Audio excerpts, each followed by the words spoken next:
Սևանալիճը կենդանի համակարգ է եւ ցանկացած սխալ միջամտություն կարող է թողնել խորքային եւ երկարաժամկետ հետևանքներ։ Պետության դիրքորոշումն այստեղ հստակ է ու աներկբա։ Ջրային ռեսուրսների եւ կենդանական աշխարհի պահպանությունը ռազմավարական առաջնահերթություն է, իսկ դրանց պաշտպանության ուղղված քայլերը խիստ իրավաչափ եւ հետեւողական։ Այս իրողության գիտակցմամբ ներքին գործերի նախարարության ոստիկանության ուշադրության կենտրոնում է ձկնագողության դեմ պայքարը։ Ձկան արգելման ժամանակահատվածում շարունակում է ջրային պարեկների վաշտի ուժեղացված ծառայությունը։ Նշված ժամանակահատվածում հայտնաբերվել են ապօրինի ձկնորսության բազմաթիվ դեպքեր։ Մասնավորապես Սևանա լճի վրա ապօրինի ձկնորսությամբ զբաղվող քաղաքացիներ, որոնք իրենց ձկնորսական նավակներով, ձկնորսական ցանցերով, ձկնորսական նավակի շարժիչներով հանդերձ տեղափոխվել են ոստիկանության բաժիններ։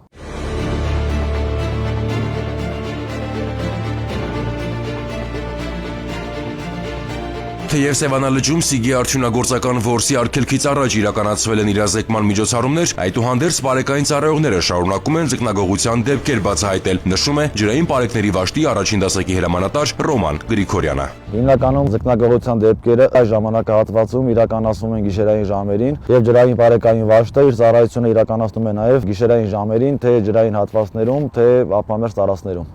Ոստիկանության գործողությունները միտված են ոչ միայն խախտումների բացահայտմանը, այլ նաև կանխարգելմանը հստակ ուղերձով, որ էկոհամակարգի խաթարման հաշվին որևէ շահ արդարացված չէ։ Սիգի ձկան որսը արգելված է եւ մինչեւ 2026 թվականի փետրվարի 1-ը ջրային պարեկների վաշտը շարունակել է ուժեղացված ծառայությունը։ Նշված ժամանակահատվածում մենք ակտիվորեն համագործակցում ենք նաեւ էկոպարեկային ծառայության, բնապահպանության ընդերքի տեսչական մարմնի եւ այլ շահագրգիռ կազմակերպությունների հետ։